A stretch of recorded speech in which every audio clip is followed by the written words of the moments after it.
the paranormal kind of got brought into this mix was that you had things happen during your childhood. And I'm curious to know if you're comfortable sharing what those things were. Like what got that into your brain to begin with?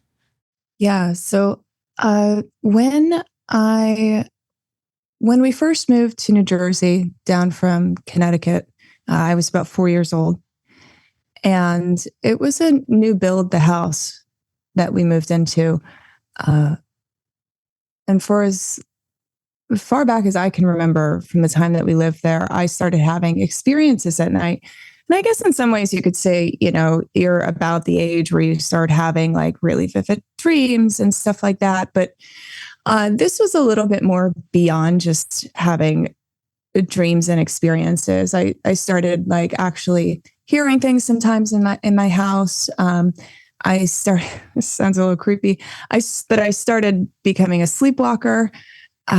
And my mom would find me in random places in the house, which was really weird. But they would coincide with these nightmares that I would have. And oftentimes it was reoccurring. And a lot of times it had to do with the same man who would come into my dreams. Okay. And so that was really the starting point for me. And then as a kid, I just found myself fascinated with ghosts, dinosaurs, space. Like those were my things. Those are the only things that I read about, the only things that I really cared about aside from sports. And that was really the beginning for me. If I could just fast forward real quick, Sure. I did get validation for those experiences, which was very strange. I did like a little test. I asked 3 different psychics that I knew in the field if they could review a case for me. And all I did was send them pictures of my old house. And I said, could you tell me about the experiences somebody might have in this house? And each one of them came back to me with the same thing. They said that there's a really angry man spirit in the top left corner of this picture, which was my bedroom. Okay.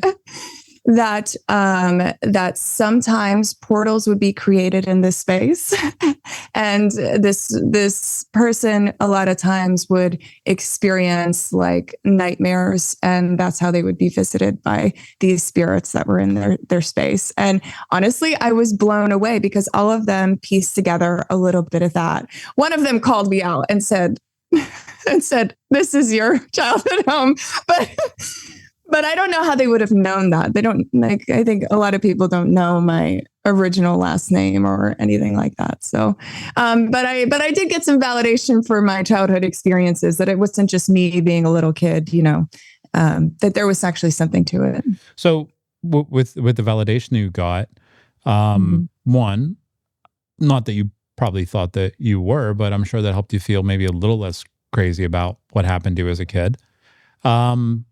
But what did that do to you as a kid? Because when you say kid, I don't know if you're talking about like 3 years old, 7 years old, 12 years old, but those type of things tend to have a lasting impact. But the immediate impact is a lot of times kids don't know how to handle those experiences. Like, what did that child look like, as you when you were going through those things? Yeah, I was. So I was quite the introvert as a child. I still am. I feel like I do a better job. Introverts rule the world. I know I seem like really funny and talkative. Like, here. Like I am. No. I hate talking and people. I'm a complete introvert. I mean, I like everybody. No, I'm with you. And I like persons, but I don't like people, if that makes any sense. Like. No, it makes total sense. Yeah. People have like a time limit. And if they don't, then I know that I really like them. Yeah, I get that. Yeah. So for me growing up, if I didn't play so many sports as a kid, I definitely wouldn't have had friends. I wasn't really that kind of kid. And I had such a vast imagination that sometimes, to be honest, it would be quite confusing having the experiences that I did, because I was a kid that I could just look out into a space and I could have it like become a completely different reality right before my eyes. And I remember having these experiences, and therefore it was really difficult for me to know whether or not it was real. But it was scary enough to know that it wasn't right. And And so for many years, I grew up just not talking about a lot of things. I think once or twice I may have mentioned something to my mom. Um, like one time we were at the kitchen table and I heard this man whispering in my ear, and I said, "Someone's talking to me," and I don't know. And then my mom was just like, "Oh, well, what are they saying?" Right. I was just like, I don't know. I don't know. But point is that I would rarely bring it up. Um, After I would wake up a lot from the nightmares that I would have. And like, of course, you go into your parents' bedroom and like they tell you everything's okay, there's nothing there. And I think that that's not a distant experience from that most people have. Like that's quite common. But for me, I found that a lot of things got stronger as I got older, and I just stopped talking about any of it, to the point where like I might be talking to you, just completely normal conversation in a public place, and I see something like next to you, and I would just say to myself, okay, I'm just going to pretend that these things aren't there, and I'm going to hold on to my sanity, because if I don't talk about it, then I can't be crazy.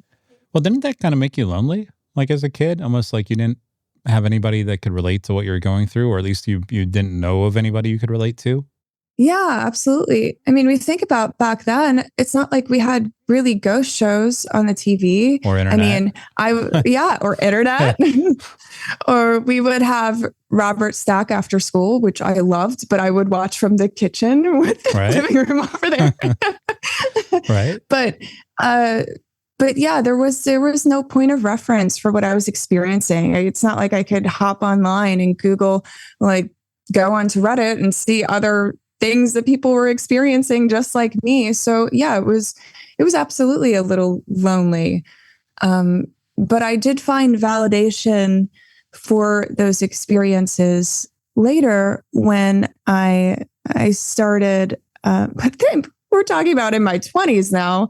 Um, so it wasn't until I joined my paranormal team, Maryland Paranormal Research, in my mid 20s that I finally started getting validation for the experiences I had as a child, and realizing like, well, first of all, there's like-minded individuals out there, other people having experiences, but also I am not crazy. There is something to this, and there's something more to be explored. If you enjoyed this clip from the